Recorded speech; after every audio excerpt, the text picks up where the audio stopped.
नमस्कार, मेरा नाम है सुरेंद्र कुमार और एक बार पुनः आप सभी का दक्षिणा ई क्लासरूम में बहुत बहुत स्वागत है। हम पेपर 1 के बारे में बातें कर चुके हैं, आइए पेपर 2 के बारे में बातें करते हैं। टेस्ट कौन सा? ART 02 JEE advance pattern paper 2। इसमें भी पेपर 1 की तरह 18 ही सवाल है। आइए देखते हैं 1 बाय 1 सवालों की तरफ बढ़ते हैं।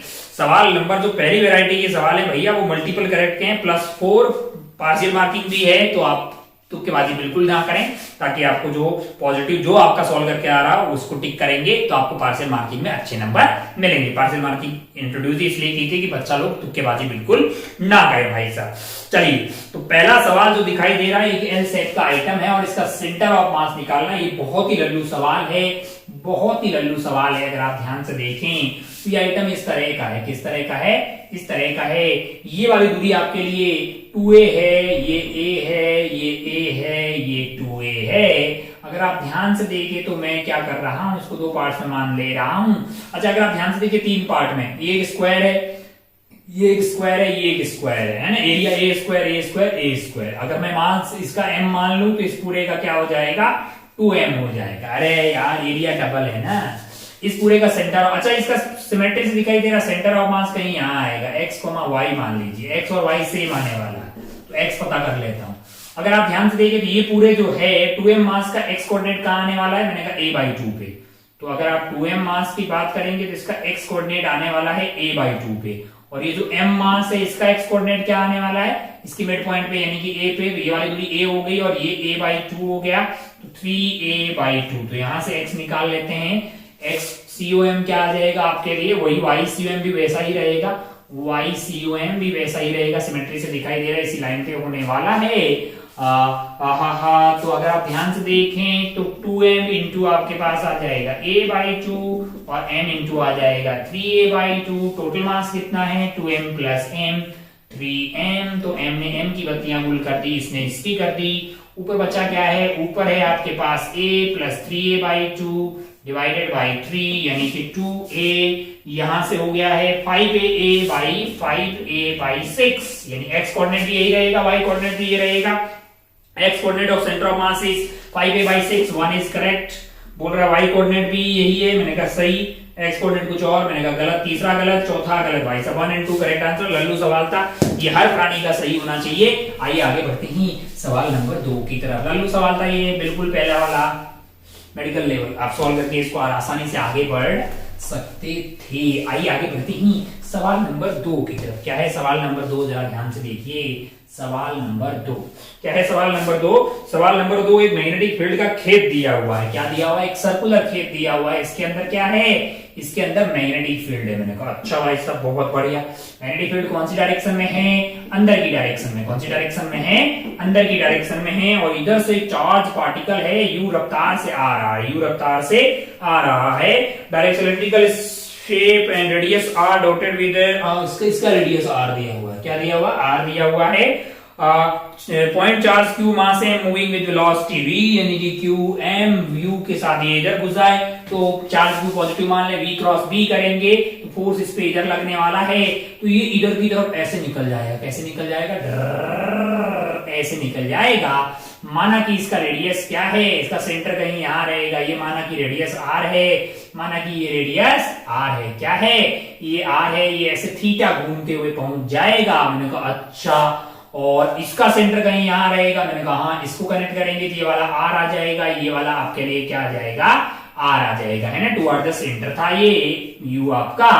मैंने कहा ये एंगल आपके लिए 90 होने वाला है। मैंने कहा हाँ, ये एंगल आपके लिए 90 होने वाला है। अच्छा, अगर आप कनेक्ट कर दीजिए इसको। मैंने कहा ठीक है। ओहो हो, तो ये एंगल आपका θ/2 आ जाएगा, ये एंगल आपका θ/2 आ जाएगा। अच्छा, इस वाले ट्रायंगल में आप tan θ/2 लिखिएगा। tan θ/2 is equal to r/r आ जाएगा। तो theta is basically θ/2 is equal to 2 उधर चला जाएगा, 2 tan इनवर्स ऑफ r/r आ गया। अरे आगे नहीं है, θ/2 इज इक्वल टू दिस, तो 2 उधर ले गया। अब आप ध्यान से देखें तो स्मॉल r है वो तो mu/qb होगा। अरे r is equal to mv/qb हो गया है। और थीटा आपका क्या है? Theta is basically omega into T, और टाइम पीरियड होता है अगर आपको याद हो 2πm/qb, that is equal to 2π/ओमेगा।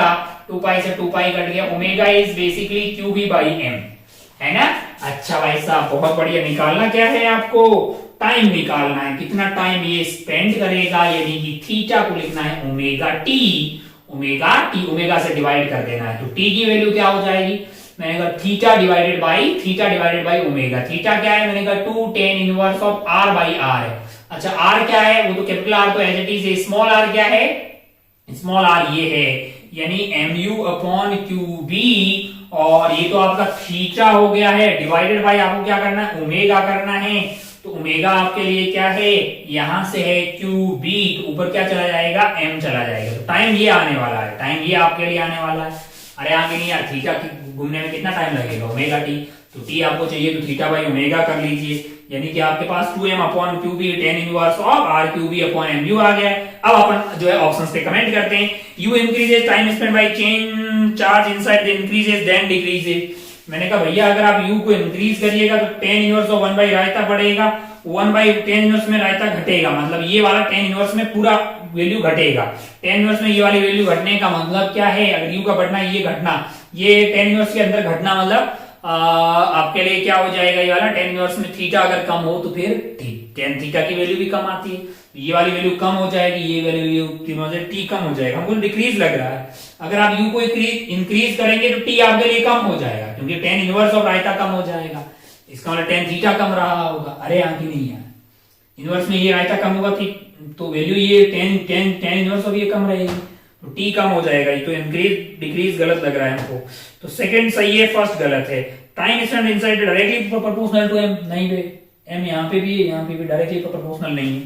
Time spend inside not directly proportional to m, yes, तो हमको तो लगता है 1 गलत हो गया है, 2 सही है, 3 गलत है, 4 सही है, बाकी आप ऑप्शन देख लीजिए, 2 और 4 आपका आंसर होगा, टिक करके आप आगे बढ़ सकते थे। तो एक लल्लू सवाल था, कोई बहुत ज्यादा डिफिकल्ट की कैटेगरी में इसको नहीं डाल सकते, लेकिन हाँ मीडियम किस्म का सवाल था, इससे पहले वाला बहुत ज्यादा आसान था।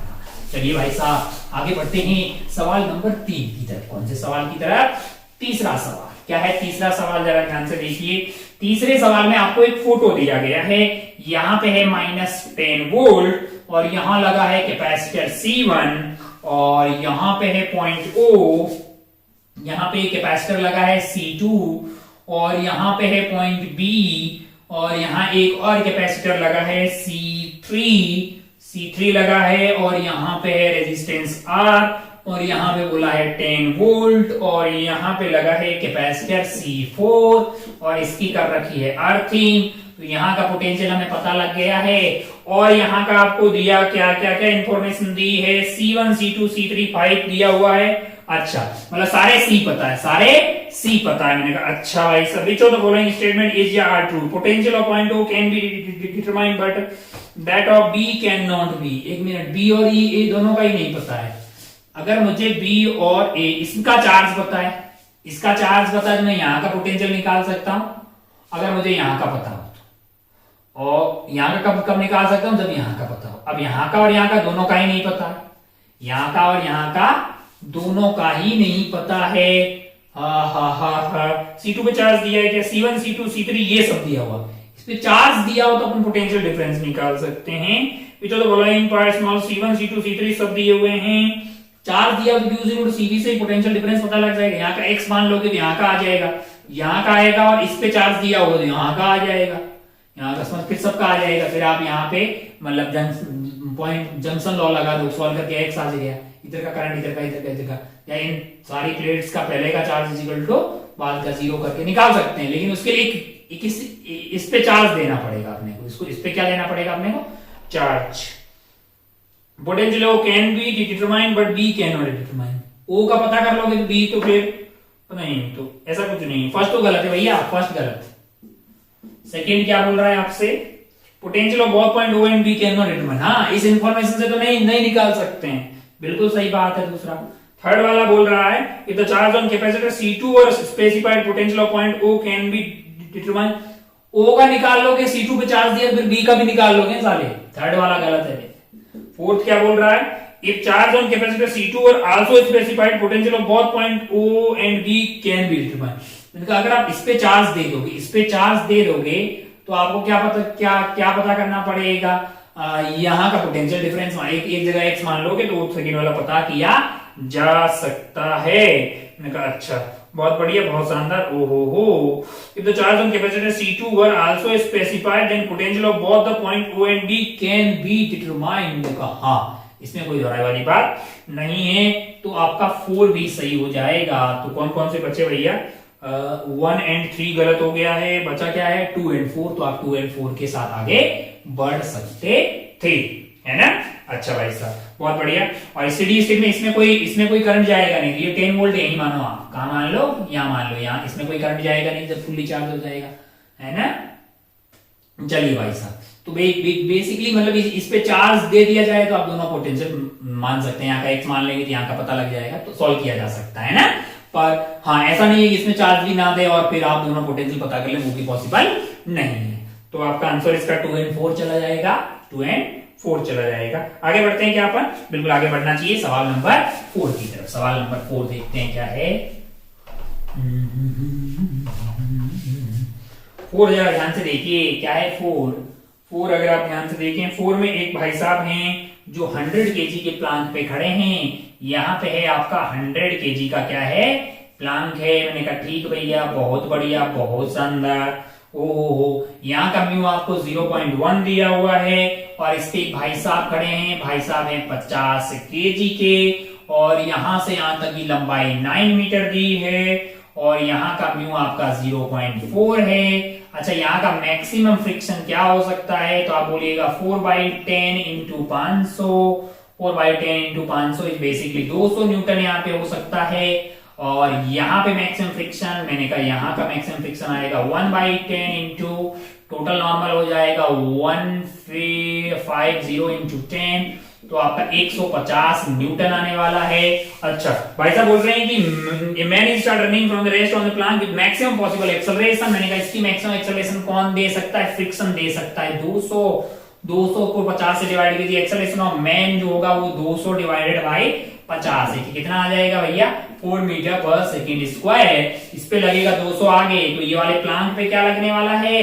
प्लांक पे यहाँ पे लग जाएगा 200, और इसका अपोज कौन करेगा? 150 करेगा। 150 इसको जाने नहीं देगा, फिर भी ये जाएगा क्योंकि नेट फोर्स इस पे कितना आ रहा है? 50 इधर की तरफ आ रहा है, तो एक्सेलरेशन ऑफ प्लांक क्या होने वाला है? 50 डिवाइडेड बाई इसका मास 100 है, यानी 0.5 मीटर पर सेकेंड स्क्वायर। अब अगर आप ध्यान से देखें, थीटा बन के अगर आप प्लांक पे बैठ जाएं, थीटा बन के अगर आप प्लांक पे बैठ जाएं, तो आपको क्या लगेगा? प्लांक रुका हुआ है और ये भाई साहब की उधर की तरफ एक्सेलरेशन क्या आ जाएगी? 4 तो वैसे ही आ रही है, और प्लांक खुद की इधर की तरफ 0.5 है, तो इधर 4 था, उसमें 0.5 ऐड हो जाएगा, 4.5 metre per second square. Acceleration of man with respect to plank है। दूरी कितना कवर करना है? 9 करना है। टाइम पूछा है, s equal to ut plus half at square. u relative 0 है, s रिलेटिव 9 है, 1/2, a relative is 4.5, that is 9/2 t square. 9 से 9 कट गया, t की वैल्यू हमारे लिए 2 सेकेंड आ गई थी। कितनी आ गई भैया? 2 सेकेंड आ गई है। ओ हो पूछा है Planck remain stationery during the motion. मैंने कहा नहीं, प्लांक चलेगा। पहला गलत है, फर्स्ट गलत है। सेकंड देख, man takes 2 second from move to A to B. मैंने कहा ए पॉइंट से बी पॉइंट जाने में कितना टाइम लग रहा है? 2 सेकेंड, बिल्कुल सही है। थर्ड देख, थर्ड क्या है? Velocity of man with respect to ground is 8 meter per second when it reaches to point B. मैंने कहा भैया ग्राउंड के रेस्पेक्ट में एक्सेलरेशन थी 4, तो v is equal to u plus 80 लगा दीजिएगा। u 0 है, एक्सेलरेशन 4 थी, टाइम 2 सेकेंड है, हाँ 8 मीटर पर सेकेंड आ रही, बिल्कुल सही है। फोर्थ देखिए, फोर्थ में क्या पूछा है? Acceleration of Planck is half during the motion. मैंने कहा हाँ, प्लांक की 0.5 आई है, तो आंसर आपका 2, 3, 4 आ जाएगा। आंसर क्या आ जाएगा? 2, 3, 4 आ जाएगा। इसको टिक करके आप आगे बढ़ सकते थे।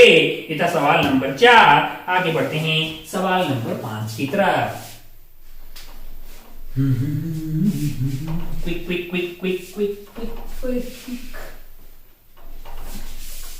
सवाल नंबर 5 देखिए जरा ध्यान से, क्या है सवाल नंबर 5? सवाल नंबर 5 में आपको एक फोटो दिया गया है, यहां से करंट जा रहा है। कितना करंट जा रहा है? IS is 2 मिली एम्पियर, और ये करंट पे जा रहा है। यहाँ पे एक स्विच लगा हुआ है। मैंने कहा ठीक है, इसको बंद कर दे रहे हैं, और ये कैपेसिटर से कनेक्टेड है। 2 माइक्रोफैरेड का ये कैपेसिटर है, ये प्लस ये माइनस VC और यहाँ पे आपके लिए है एक 5 किलो ओम का रेजिस्टर। इधर से क्या आ रहा है, आई आ रहा है। लल्लू सवाल लगता हुआ दिखाई दे रहा है। इसमें जो करंट बह रहा है इसको आईसी बोला गया।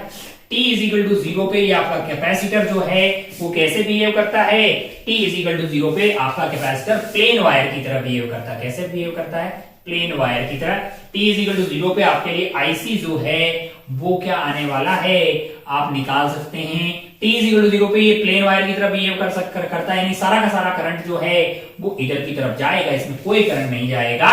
T इज इक्वल टू 0 पे आईसी आपके लिए 2 मिली एम्पियर आ जाएगा और IR जो है IR 0 आ जाएगा। T is equal to infinity पे अगर आप बात करेंगे तो ये ओपन वायर की तरह बिहेव करेगा। कैसे, ओपन सर्किट की तरह।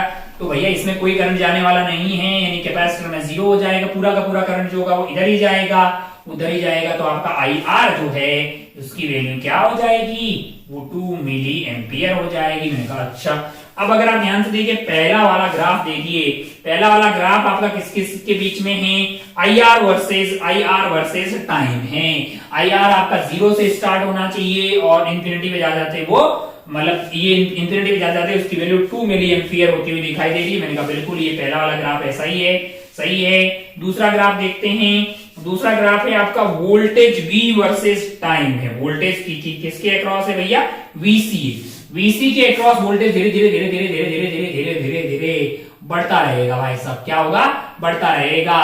क्यों, क्योंकि जब इनफाइनाइट में पहले इस पे 0 था, क्योंकि अनचार्ज था, तो ये 0 से स्टार्ट होगा VC वर्सेस T का कर्व। और जब मैक्सिमम में यहाँ पे करंट कितना जा रहा है आपका इसके अंदर 2 मिली एम्पियर ना, क्योंकि इसमें IR में मैक्सिमम 2 मिली एम्पियर जाएगा। तो रेजिस्टेंस इसका 5 है, किलो है, 10 की पावर 3 और करंट कितना है 2 मिली एम्पियर, 2 यानी 10 की पावर -3। ये कट गया, मतलब 10 वोल्ट का पोटेंशियल डिफरेंस यहाँ रहेगा। तो वही वाला 10 वोल्ट का पोटेंशियल डिफरेंस इसके अक्रॉस रहेगा जब T is equal to infinity हो जाएगा। T is equal to infinity हो जाएगा तब इनके बीच का पोटेंशियल डिफरेंस अगर 10 है तो इसके क्रॉस भी पोटेंशियल डिफरेंस 10 रहने वाला है। तो इसका कर्व ऐसा कुछ आता हुआ दिखाई देगा आपको और ये वैल्यू आ जाएगी 10 वोल्ट, है ना लाला। कब time is equal to infinity पे, तो ये भी सही है। थर्ड वाले पे आपको बोला है IC versus, third and fourth में आईसी वर्सेस टाइम का कर्व। कैपेसिटर में T इज इक्वल टू 0 पे आपके पास करंट 0 होगा, एग्जैक्टली 0, और T is equal to infinity पे वो करंट जो है, सॉरी कैपेसिटर में T इज इक्वल टू 0 पे इनिशियली होगा 2 मिली एम्पियर और इंफिनिटी पे हो जाएगा 0। तो इस तरह का कर्व आपको फोर्थ में दिखाई दे रहा है, 0 से स्टार्ट होके इधर की तरफ जाता हुआ 0 की स्टार्ट होके। थर्ड वाले में वो 0 से स्टार्ट नहीं हो रहा है, लेकिन T इज इक्वल टू 0 पे कैपेसिटर प्लेन वायर की तरफ बिहेव करेगा तो उसमें 2 आने वाला है करंट मिली एम्पियर में। तो थर्ड गलत हो जाएगा, फोर्थ सही हो जाएगा, क्योंकि फोर्थ सही है थर्ड गलत है। तो आपका आंसर जो है फर्स्ट, सेकंड एंड फोर्थ हो जाएगा, थर्ड गलत हो जाएगा। आइए आगे बढ़ते हैं 5 के बाद छठवें सवाल पे। कौन से सवाल पे, 6th वाले सवाल पे।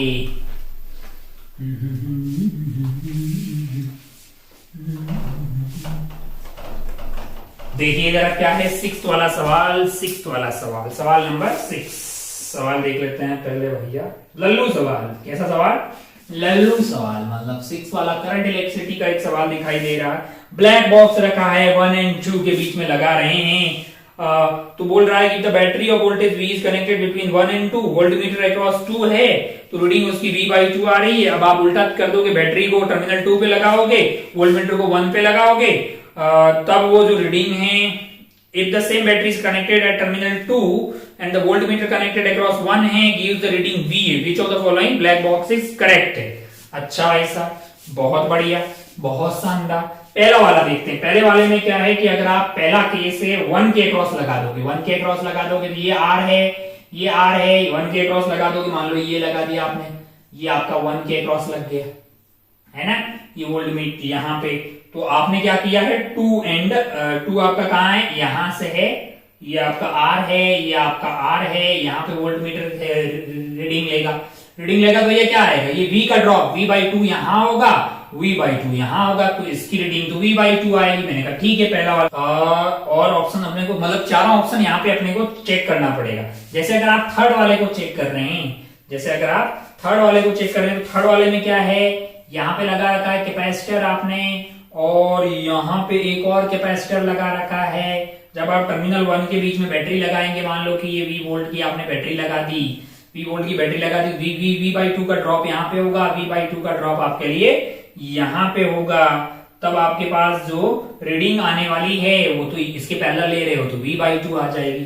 अगर RC होगा तो भैया RC होगा तो फिर इक्वल नहीं है। सेकंड में मुश्किल है, फोर्थ में भी मुश्किल है। हमको तो लगता है 1 एंड 3 में, 1 एंड 3 में अगर आप 1 एंड टर्मिनल 1 के अक्रॉस बैटरी लगा रहे हैं तो रीडिंग आपकी V/2 आएगी, क्योंकि R है तो आधा आधा हो जाएगा, C है तो आधा आधा हो जाएगा। तो 1 एंड 3 आंसर जाएगा। बहुत ज्यादा मुझे चेक करने की जरूरत भी नहीं है, 2 एंड 4 पॉसिबल नहीं है। 1 एंड 3 को आप टिक करके आगे बढ़ सकते थे, मतलब ऐसे ट्राई चेक करना पड़ेगा। तो R है तो R V/2 आ जाएगा, और C है C/2 और R और C दोनों हैं, फिर एग्जैक्टली बराबर नहीं आएगा, या RC कर लो CR कर लो। हाँ तो 1 एंड 3 जाएगा, 2 एंड 4 नहीं जा सकता है। ये था 6 आपके लिए। आगे बढ़ते हैं अपन 7 सवाल पे। कौन सी वाले पे? 7th सवाल पे। 7th वाला क्या है जरा ध्यान से देखिए, क्या है 7? Which of the following sets of physical quantity cannot be the fundamental physical quantity? Fundamental physical quantity होने के लिए आपने, अगर आपको याद हो तो हमने ऐसे पहले भी सवाल किए हैं, आप उसका डिटरमिनेंट निकालते, किसका? डायमेंशन का। अगर वो नॉन जीरो आ जाए, अगर वो या तो वो जीरो आएगा या फिर वो क्या आएगा? नॉन जीरो आएगा। फंडामेंटल होने के लिए वो नॉन जीरो आना चाहिए। अगर वो सॉल्व करके जीरो आ गया तो फिर वो फंडामेंटल नहीं हो सकती। जैसे अगर अपन इन सारे ऑप्शंस में देखें, मान लो कि एनर्जी, पावर एंड फ्रीक्वेंसी की बात करते हैं। किसकी? एनर्जी, पावर, पहला option energy, power and frequency. Energy आपके लिए क्या है? मैंने कहा mL²T-2। पावर क्या है? मैंने कहा power is basically energy divided by time है, तो mL²T-3 हो जाएगा। फ्रीक्वेंसी 1 बाई टाइम है तो m0L0T-1। डिटरमिनेंट अगर बनाएंगे तो एनर्जी, पावर, फ्रीक्वेंसी, m की पावर 1, l की पावर 2 -2, 1 2 -2, 0 0 -1, प्लस माइनस प्लस कैसे खोलते हैं आपको पता है, आप तो मैथ्स के छात्र हैं। तो ये आपका हो गया है 1 इंटू -2 -0, -2 आ गया। यहाँ पे क्या आ जाएगा? मैंने कहा -2, और ये आ गया है आपका -1 -0, और यहां से आ जाएगा -2 मल्टीप्लाई बाई 0 0, यानी कि ये आ गया 0 है। तो यहां से क्या आ गया है आपके लिए? यहां से आ गया -2, और यहां से आ गया प्लस का 2, और ये तो 0 हो गया है। फंडामेंटल होने के लिए नॉन जीरो होना चाहिए, तो ये फंडामेंटल नहीं हो सकती, ये फंडामेंटल फिजिकल क्वांटिटी नहीं हो सकती। आप नोट बना के लिख लें कि determinant of dimension should be non zero for physical quantities to be fundamental quantity. तो इसमें ऑप्शन अगर अपन चेक करेंगे, जैसे फोर्थ वाला चेक करते हैं, फर्स्ट में भी 0 आएगा, सेकंड में भी 0 आएगा, थर्ड में भी 0 आएगा, लेकिन फोर्थ वाले में आपके पास है मास, एक्सेलरेशन एंड वेलोसिटी। मास में क्या हो गया? m1L0T0। एक्सेलरेशन क्या है? फोर्स में आपके पास mL/T-2 है, तो ये m0L/T-2, और वेलोसिटी क्या है? m0L/T-1। डिटरमिनेंट अगर आप बनाने चाहेंगे तो आपके लिए क्या हो जाएगा? Mass, acceleration, velocity m1 0 0 0 1 -2 0 1 -1 plus minus plus. अब आप ध्यान से देखिएगा, इसको खोलिएगा तो ये आ रहा है आपका -1, और यहां पे आ रहा है -2, तो ये +2 हो जाएगा। 0 0 है तो भैया ये वैसे भी आपका 0 0 आने वाला है, तो ये वाली वैल्यू आपकी प्लस का 1 आ गया, जो कि 0 नहीं है, यानी नॉन जीरो आ रही है। क्या आ रही है? नॉन जीरो आ रही है, प्लस का 1 आ रही है। इसका मतलब क्या है कि ये डिटरमिनेंट नॉन जीरो आ रहा है। इसका मतलब ये जो क्वांटिटी है तीनों, mass, acceleration and velocity, fundamental physical quantity की तरह ली जा सकती है। अच्छा भाई साहब, बहुत बढ़िया, बहुत शानदार। भी तो सवाल था, which of the following sets of physical quantity can not be taken as fundamental physical quantity? तो आपका आंसर होगा 1 2 एंड 3। उन तीनों में डिटरमिनेंट आपको क्या आता हुआ दिखाई देगा? 0 आता हुआ दिखाई देगा। फोर्थ वाले में नॉन जीरो आ रहा है, तो आपका कैन नॉट वाले में फिर आंसर आपका 1 2 एंड 3 हो जाएगा। कैन होता तो फोर्थ वाला होता। तो आंसर 1 2 3 आप टिक करके आगे बढ़ सकते थे। आगे बढ़ते हैं 7 के बाद में 8th वाले सवाल पे। कौन से वाले सवाल पे? 8th वाले सवाल पे। क्या है 8th वाला सवाल, जरा ध्यान से देखिए। सवाल नंबर 8। सवाल नंबर 8 देखते हैं क्या है सवाल नंबर 8। जरा ध्यान से देखिए 8th वाला सवाल। 8th वाले सवाल को अगर आप ध्यान से देखें, यूनिट वेक्टर के बारे में ज्ञान दिया हुआ है। बहुत ही लल्लू पल्लू बातें। First, unit vector is unitless है। मैंने कहा vector A divided by mod of A कर लेंगे। It is used to represent direction only. मैंने कहा टू पार्ट थ्योरी बेस्ड है। Two different physical quantity may have same unit vector. दो physical quantity may have same unit vector. मैंने कहा बिल्कुल ठीक है, ये भी इसमें कोई गलत वाली बात गलत नहीं है।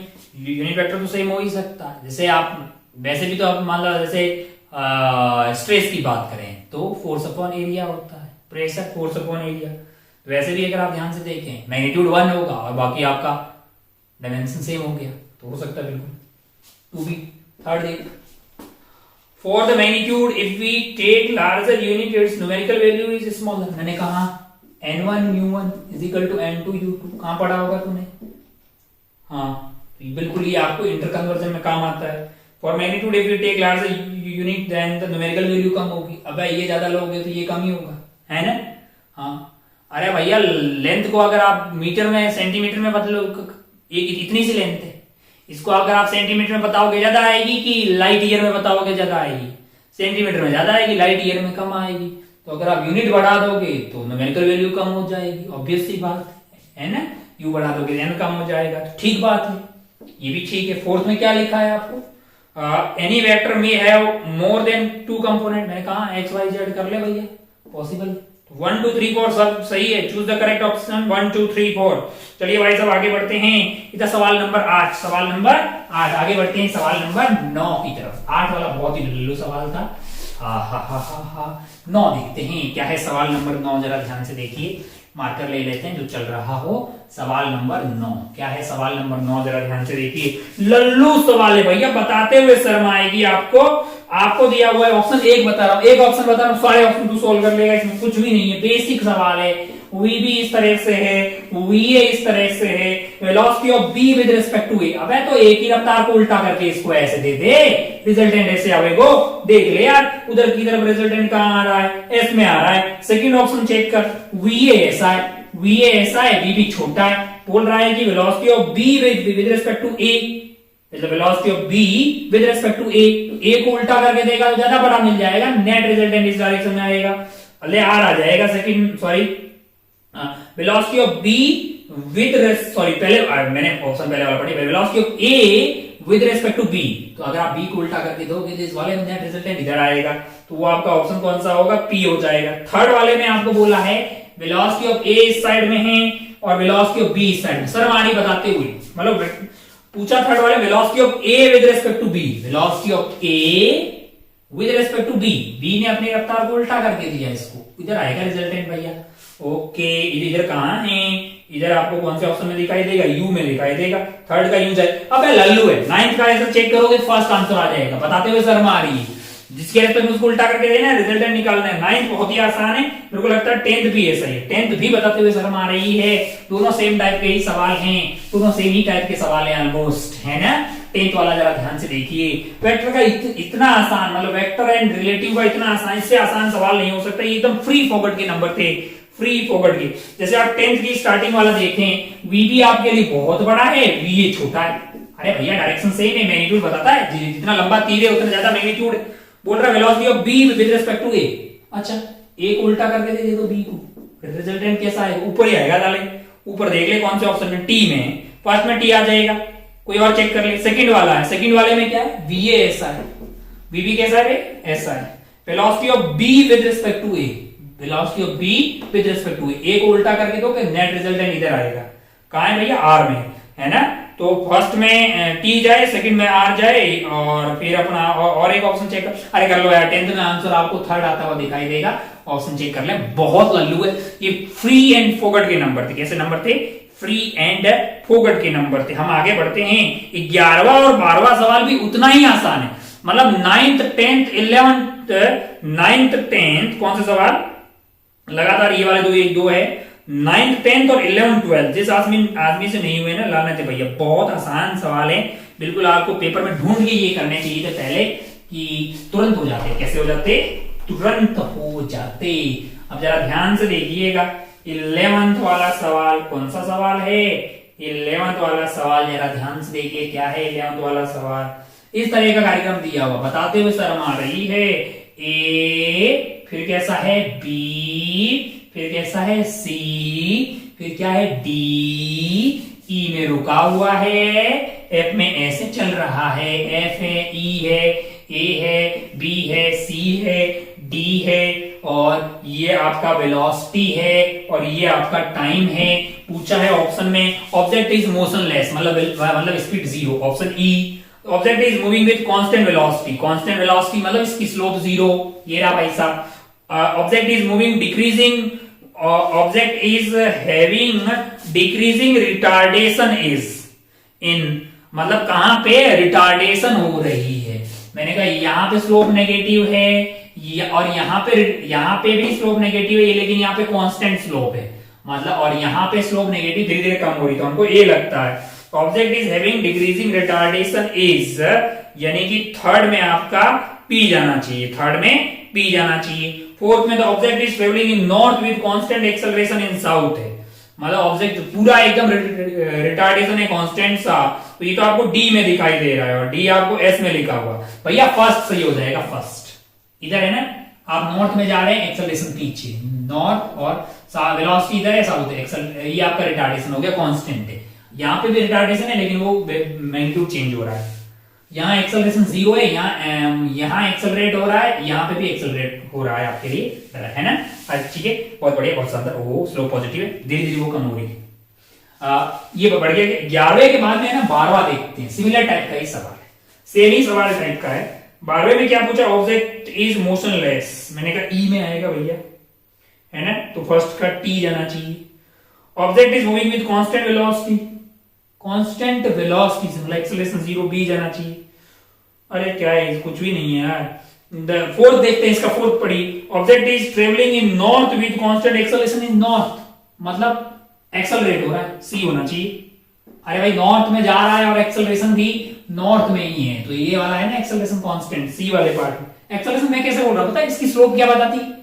अरे भैया वीटी करोगी, स्लोप आपको एक्सेलरेशन देगी, तो स्लोप निकालना है, बस स्लोप निकाल और कमेंट कर, आंसर आपका सेकंड आता हुआ दिखाई देगा।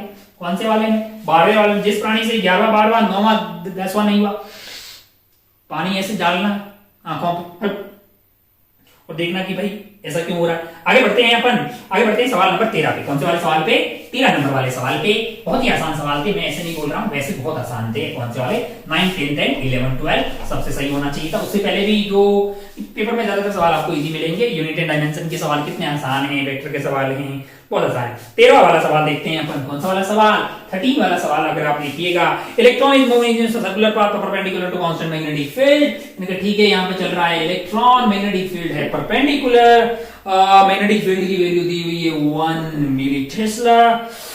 Angular momentum of electron about the centre is circle is this. मैंने कहा अगर मान लो रफ्तार v से चल रहा है तो mvr आना चाहिए। r इज इक्वल टू, मैंने कहा इलेक्ट्रॉन अगर चल रहा है तो r की वैल्यू हो जाएगी r is equal to mv upon qb, mv upon qb, ये l आ जाएगा भैया। तो ये हो गया है m square v square qb। इसकी वैल्यू कितनी दी हुई है लल्ला? 8.1 इंटू 10 की पावर माइनस 38। इलेक्ट्रॉन का मास पता है, मैंने कहा हाँ। क्यू पता है, मैंने कहा बी दिया हुआ है। सब रख ले तू, सोल्व कर, बी की वैल्यू आएगी 4 मीटर पर सेकंड। वैल्यू रख और सोल्व कर, वी की वैल्यू 4 मीटर पर सेकंड आएगी। तेरे को 4 फिल करना था, आगे बढ़ जाना था। लल्लू सवाल है, आर की वैल्यू में कहां से लाया? ये R is equal to M V upon Q B. अब आप जानते हैं परपेंडिकुलर है। इस पर्टिकुलर केस में ये कैसे चलेगा? बी को परपेंडिकुलर बाहर कर लो, तो v क्रॉस p कैसा आ गया? v क्रॉस p बाहर है, लेकिन इलेक्ट्रॉन नेगेटिव है, फोर्स ऐसा आ गया। इसको बाहर कर लो, v क्रॉस p, क्यों फोर्स अंदर आ गया। अरे इलेक्ट्रॉन नेगेटिव है, v क्रॉस p के अपोजिट डायरेक्शन फोर्स लग गया। लल्लू सवाल। आगे बढ़ते हैं सवाल नंबर 14 पे। कौन से वाले सवाल पे? 14 वाले सवाल पे। 13 के बाद आगे बढ़ते हैं सवाल नंबर 14 पे। क्या है सवाल नंबर 14? जरा ध्यान से देखिए। हा हा हा हा हा हा हा। सवाल नंबर 14 क्या है? सवाल नंबर 14 जरा ध्यान से देखिए। At t is equal to 0 charge Q0 is given to plate of capacitance C1। अच्छा, फॉर्मिंग एन LC सर्किट। ठीक है भैया, ठीक है, बहुत बढ़िया। ये आपका C हो गया, ये आपका इंडक्टर हो गया, ये C और ये L हो गया। C1 आपको कितना दिया हुआ है? 400। C1 is 400 microfarad. मैंने कहा बढ़िया काम किया है। और L की वैल्यू आपको दी हुई है 100 हेनरी है, और टाइम इज इक्वल टू π/10 पे कुछ काम करवाना चाह रहे हैं। मैंने कहा बहुत बढ़िया। LC ऑसिलेटर मतलब ऐसे घूमता रहता है। ठीक है, पहले अगर आपने पहले चार्ज किसको दिया है? Charge is Q0 is given to the plate है। मान लो कि इसको मैंने Q0 दिया, इसको माइनस Q0 दिया, Q0 दिया और इसको माइनस Q0 दिया, तो ये कम होगा। फिर पूरा मतलब जो एनर्जी इसमें चला जाएगा, फिर इससे उसमें जाएगा। टाइम पीरियड आता है T 2π/L/C। ओमेगा आपके पास कितना होता है? मैंने कहा ओमेगा होता है 1/LC। LC1 यहाँ पे अगर आप ध्यान से देखें तो L की वैल्यू है 100 और C की वैल्यू 400 × 10⁻⁶ है। अरे यहाँ की नहीं यार? ओके, तो 4 मिंडे से 4 मिंडा कट गया, बचा कितना है? बचा कितना है भैया आपके पास? 4/100 बचा है। तो आपके पास जो यहाँ 2 और 5 आ गया भैया, 5 आ गया है। ओ हो 5 रेडियन पर सेकंड, मतलब ये आपका ओमेगा आ गया। टाइम पीरियड निकालना आपके लिए बहुत आसान है। और अच्छा, इसमें चार्ज कैसे चल रहा होगा? मैंने कहा Q is equal to Q0 cos आएगा। T इज इक्वल टू 0 पे मैक्सिमम चार्ज है, तो कोस ओमेगा T होना चाहिए। अरे कोस ओमेगा T के हिसाब से चार्ज वेरी कर रहा है, तो Q0 और कोस है। ओमेगा की वैल्यू कितनी? पाई पे टाइम कितना दिया? π/10 दिया।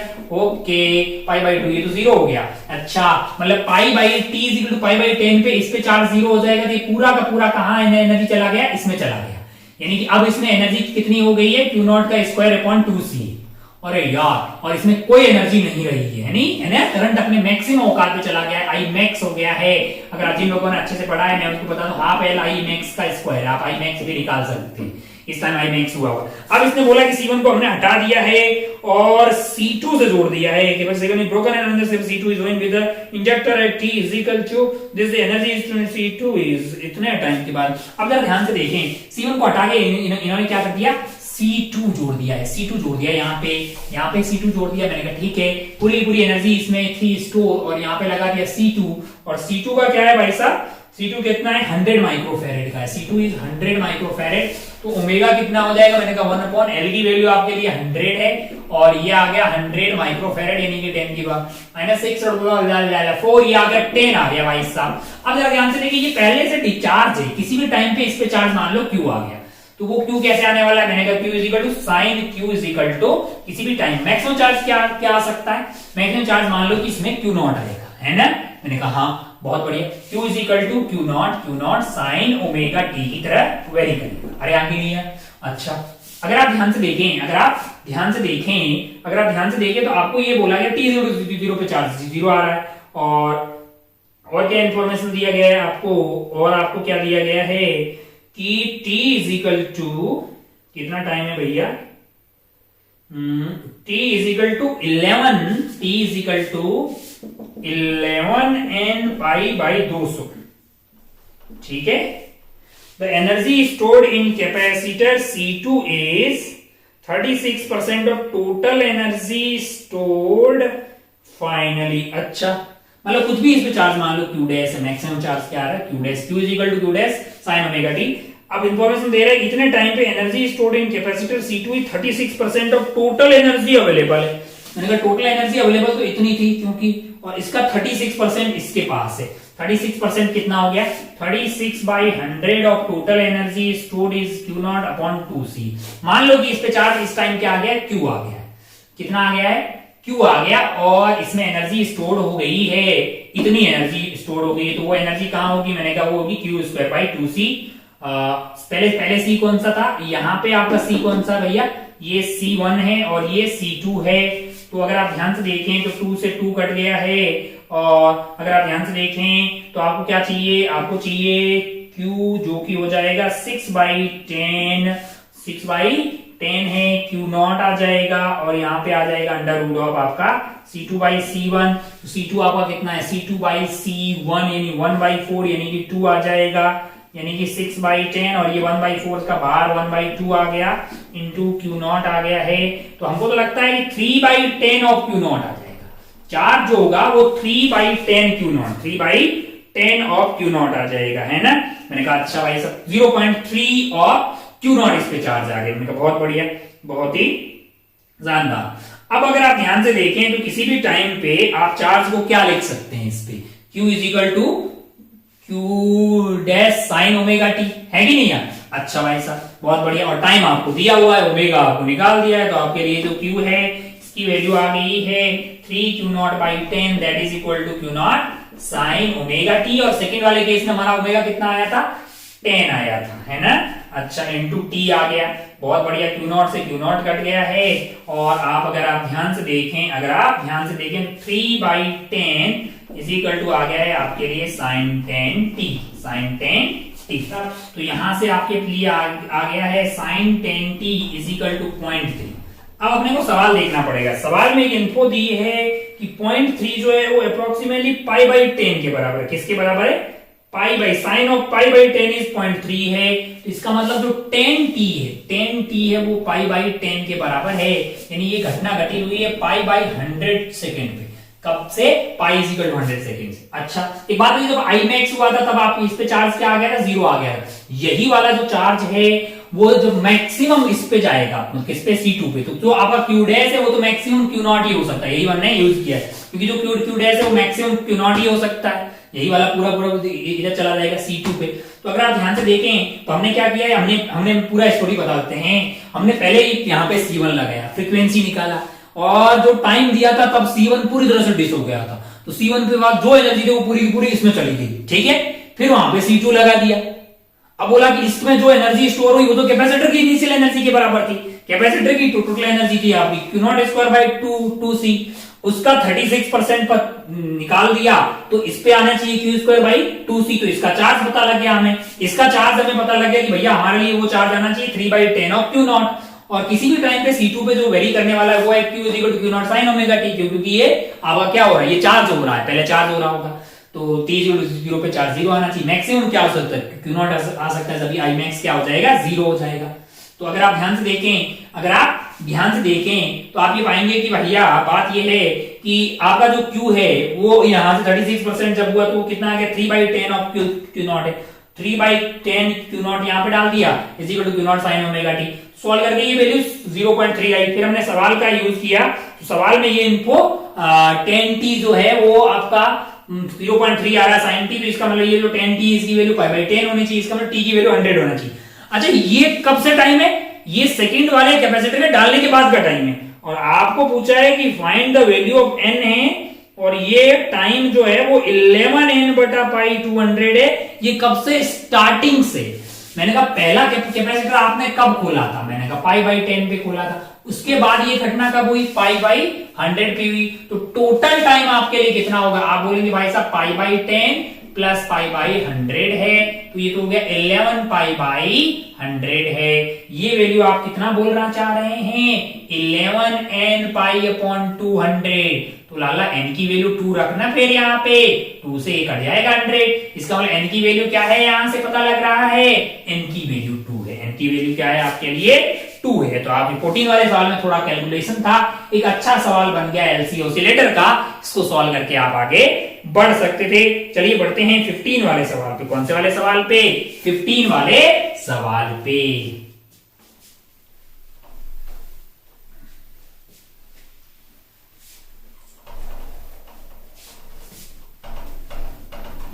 अगला सवाल कौन सा हो गया भाई साहब, 14 के बाद में 14 हो गया है। आगे बढ़ते 15 वाले सवाल पे। कौन से वाले सवाल पे, 15 वाले सवाल पे। 15 वाला सवाल देखिए। ओके ये तो किसी न किसी टेस्ट में आया हुआ भी है। यस, अंदर की तरफ एक स्पेयर रखा है। अच्छा, और यहां पे ये है और बाहर में ऐसा है, ये कंडीशन है। मैंने कहा ठीक है, रेडियस ए है और आपने क्या किया, इसको चार्ज क्या दिया, अंदर वाले को कंडक्टिंग स्फेरिकल सेल है, और जिसपे ये सॉलिड कंडक्टिंग चार्ज Q है। तो इस पे रहेगा Q बाहर की तरफ, तो यहाँ -Q आ जाएगा। और यहाँ पे फेल है पूरा, तो +Q कहाँ भाग जाएगा भैया, बाहर भाग जाएगा। यहाँ पे +Q, ये हालचाल था इनिशियली। फिर क्या हुआ, फिर आपने स्विच बंद कर दिया। कहाँ पे था स्विच आपका? यहाँ पे था। अगर ये स्विच बंद कर देंगे तो हलचल ऐसा हो जाएगा, ये आपका अंदर वाला,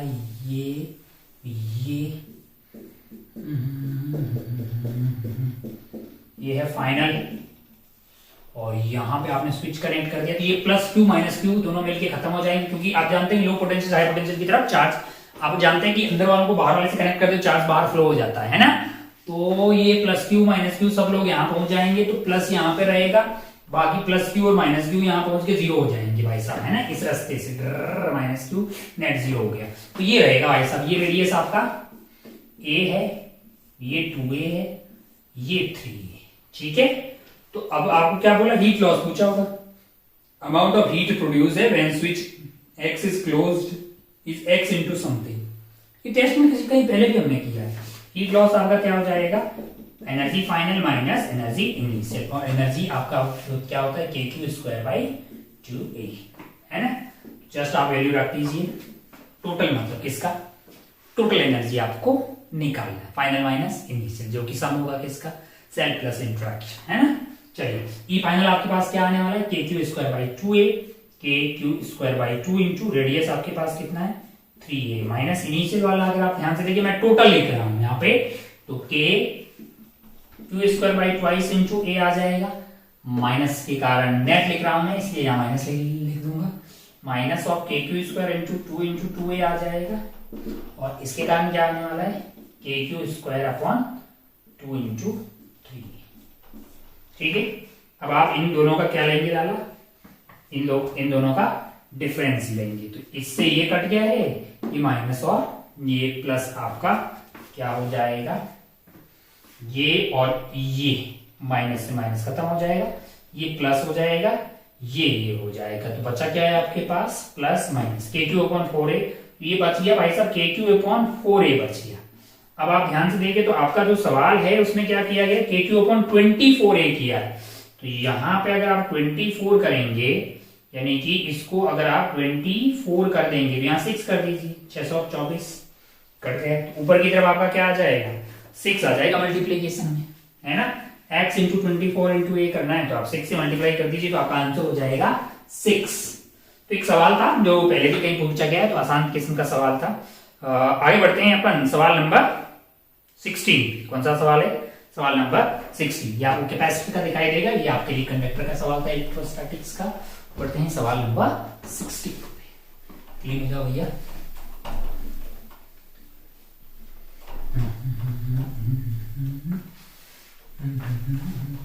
सवाल नंबर 16 क्या है, सवाल नंबर 16 जरा ध्यान से देखिए।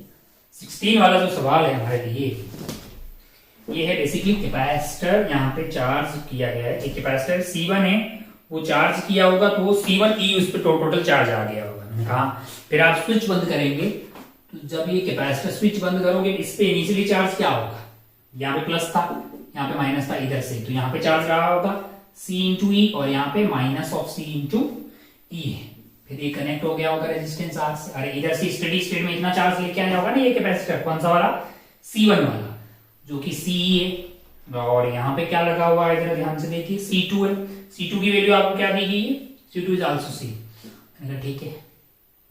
स्विच आपने बंद कर दिया t0 पे यहाँ पे, और क्या है आपके लिए बैटरिया है यहाँ पे, और आपके लिए क्या हो जाएगा, बैटरिया कितने की है भैया 3e की है। अच्छा बहुत बढ़िया, बहुत शानदार। क्या होगा आप जरा ध्यान से देखें, मैंने कहा यहां से करंट फ्लो होने लग जाएगा, करंट मान लो आई जा रहा है इधर, यहां पे क्या आएगा, मैंने कहा चार्ज आएगा, यहाँ पे चार्ज आएगा, तो क्या हो जाएगा CE प्लस E हो जाएगा, यहाँ पे क्या होगा, मैंने कहा minus of CE plus Q आ जाएगा, इस पे क्या आएगा प्लस Q और इस पे माइनस Q।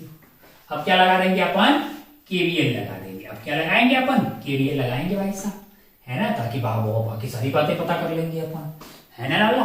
अब जरा ध्यान से देखिए क्या आने वाला है, मैंने यहां से चला तो ये मेरे लिए माइनस प्लस है ना, और यहाँ हाई वोल्टेज रहेगा, यहाँ लो वोल्टेज रहेगा, यहाँ हाई रहेगा, यहाँ लो रहेगा। तो अगर आप ध्यान से देखिए पहले मेरी मुलाकात किससे हुई है, माइनस से, तो मैंने क्या लिख दिया प्लस, क्या आ जाएगा 3 माइनस सॉरी प्लस माइनस, यानी करंट आपका हाई से लो की तरफ जा रहा है, तो माइनस लिख दूंगा मैं कितना आई इंटू आर, और यहाँ पे प्लस आया तो माइनस लिख दूंगा क्यू बाई सी, और क्यू पॉजिटिव प्लेट वाला यानी कि CE plus Q divided by capacitance क्या है सी है ना, क्यू बाई सी से पोटेंशियल ड्रॉप आ गया। यहाँ मेरा प्लस और माइनस है तो पहले माइनस लिख दूंगा क्या Q by C is equal to zero. मैंने कहा अच्छा भाई साहब बहुत बढ़िया बहुत शानदार। ओहो अब अगर आप ध्यान से देखें तो आप जो आई है इसको क्या लिख सकते हैं D Q by D T, solve करना पड़ेगा, सॉल्व करके क्यू निकाल सकते हैं, कैलकुलेशन देख लो यार। हाँ सही तो लिखा है, बहुत बढ़िया बहुत शानदार। रेजिस्टेंस आ रहा है। हाँ अब अगर आप ध्यान से देखें तो मैं क्या चाहता हूं थोड़ा सा सिंप्लीफाई कर लेते हैं इसको, थोड़ा सिंप्लीफाई कर लेते हैं। 3e माइनस आई आर, ये आपका क्या हो गया भैया, ये आपका हो गया है c by C is minus of e minus of q by C, और minus of q by C हो गया 2q by C is equal to 0। तो ये हो गया है, अगर आप ध्यान से देखें तो आई आर और minus of 2q by C है ना, और ये हो गया माइनस ऑफ नहीं plus of 2e is equal to 0, plus of 2e is equal to 0। तो यहां से आई आर की वैल्यू क्या आ रही है 2q by C minus 2e, तो यहां से 2e कर दीजिए, यहां पे c कर दीजिए, और r को यहां ले आइए और i को लिख दीजिए dq बाई dt। तो ये जो कार्यक्रम होने वाला है आपका वो आ जाएगा dq डिवाइडेड बाई आपके पास क्या आने वाला है 2 तो बाहर आ जाएगा q माइनस ई सी, मैंने कहा q minus E C is equal to आपके पास क्या आने वाला है dt divided by R C. Integrate कर दे भाई साहब, इंटीग्रेशन टाइम आपका 0 से लेकर t तक, t इज इक्वल टू 0 पे q की वैल्यू क्या थी भैया 0, और किसी भी टाइम पे q चली जाएगी तो ये हो जाएगा 2 को मैं इधर भेज दे रहा हूं चलिए, और ये आपके पास क्या आ जाएगा ln q माइनस ई सी तो कांस्टेंट है ना, कोफिशिएंट आपका 1 है, डिवाइड बाई 1 कर दीजिए, लिमिट आपका कहां है 0 से लेके q तक है, तो ये वैल्यू क्या आ जाएगी दिस माइनस 0 डाल दोगे तो ये वैल्यू आने वाली है आपकी ln q minus E C divided by 0। अगर आप q की जगह डालिएगा तो आपके लिए क्या आ जाएगा, पहले q डाल दीजिए फिर आप 0 डाल दीजिए, तो ये आ जाएगा आपका माइनस ऑफ ई सी है ना। इसके बाद कहां सॉल्व करें भैया, उसको थोड़ा अच्छे से लिखें तो वो आपके लिए हो जाएगा q माइनस ई सी और डिवाइडेड बाई, या फिर इसको अपन ऐसा लिख सकते हैं E C minus Q upon E C that is equal to E की पावर में चढ़ा दो उसको, ई की पावर इंटीग्रेशन आपका कितना आ गया, ये तो आ गया 2t बाई आर सी, यानी कि ई की पावर में आपका लिए आ जाएगा 2t बाई आर सी है। आपने क्या चाहिए इसी को ले आओ इधर, इसी को यहां ले आए, अपने क्या चाहिए अपने क्यू चाहिए तो आप क्या करेंगे ई सी माइनस 1 माइनस ई की power minus T by R C by 2 है ना जरा। ये अगर आप ध्यान से देखें तो मैक्सिमम चार्ज आपके पास क्या आने वाला है, कैलकुलेशन ठीक की ना मैंने, कहीं पे घोटाला तो नहीं किया, 3e माइनस ई 2e था 2e ue यहाँ पे, अच्छा यहाँ पे घोटाला हुआ कहीं पे 2 कॉमन आया था, मैंने कहा 2 कॉमन था, चलिए देखते हैं जो भी कैलकुलेशन ठीक किया हुआ। अब आप ध्यान से देखें तो आपको क्या करना है, सवाल देखिएगा जरा, कैलकुलेशन देख लीजिए।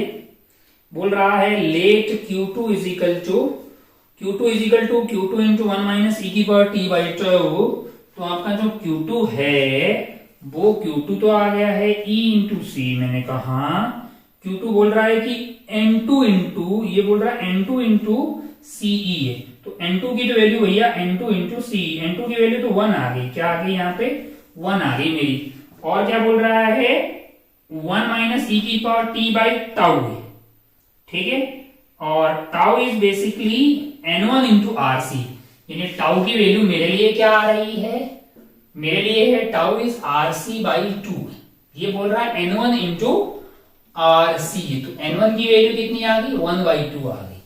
अब आप क्या करना चाह रहे हैं, आप चाह रहे हैं N2 बाई N1 करना, यानी कि N2 बाई N1, यानी कि N2 by N1 is basically 1 upon 1 by 2 है ना, 1/1/2, तो 2 आंसर आना चाहिए भैया, 2 आ रहा, बिल्कुल 2 ही आंसर। कैलकुलेशन आप कर लें, मतलब मेहनत करने की थोड़ी सी, सॉल्व करके क्यों निकाल दें और बाकी वहां से कंपेयर कर ले जो फाइनल आंसर आ रहा है। तो भाई n2/n1 की वैल्यू आपके लिए 2 आ रही, बहुत बढ़िया, बहुत शानदार। वो आगे बढ़ते हैं सेकंड लास्ट सवाल पे, सवाल नंबर है 17, ये था 16, आगे बढ़ते हैं सवाल नंबर 17।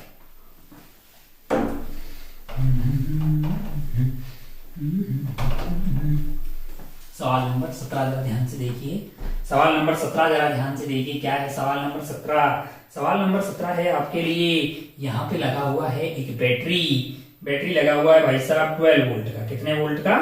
12 वोल्ट का। मैंने कहा ठीक है, बहुत शानदार, बहुत बढ़िया, बहुत ही खूबसूरत।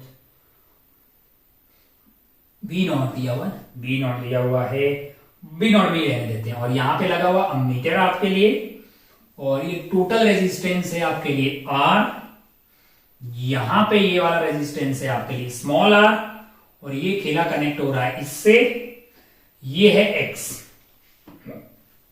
अच्छा, V0 इज 12 वोल्ट है, ठीक है।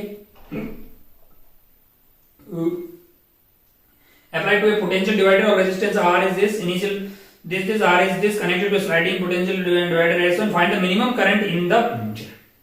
मैंने इस टोटल कितना दिया हो भैया, कैपिटल आर आपका, कैपिटल आर कितना दिया है, कैपिटल आर इज 4 है। तो ये अगर x हुआ तो ये वाला क्या हो जाएगा भैया, ये आपका 4 - x हो जाएगा, यानी कि कैपिटल R माइनस x हो जाएगा। आपको क्या मैक्सिमाइज करना है, आपको find the minimum value of current measured in ammeter, यानी कि आपको ये वाला करंट की मिनिमम वैल्यू निकालनी, आई अमीटर वाले।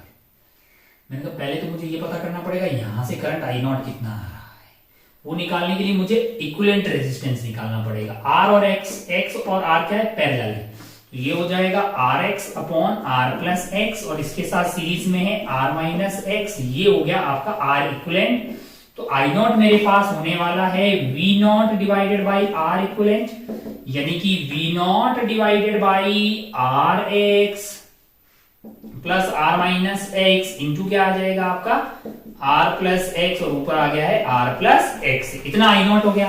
अब I0 में से IA निकालना मेरे लिए आसान होगा, ये दोनों पैरेलल है, तो कितना हो जाएगा I0 इंटू इसमें कितना जाएगा, वो इस पे डिपेंड करेगा, R upon R plus X है।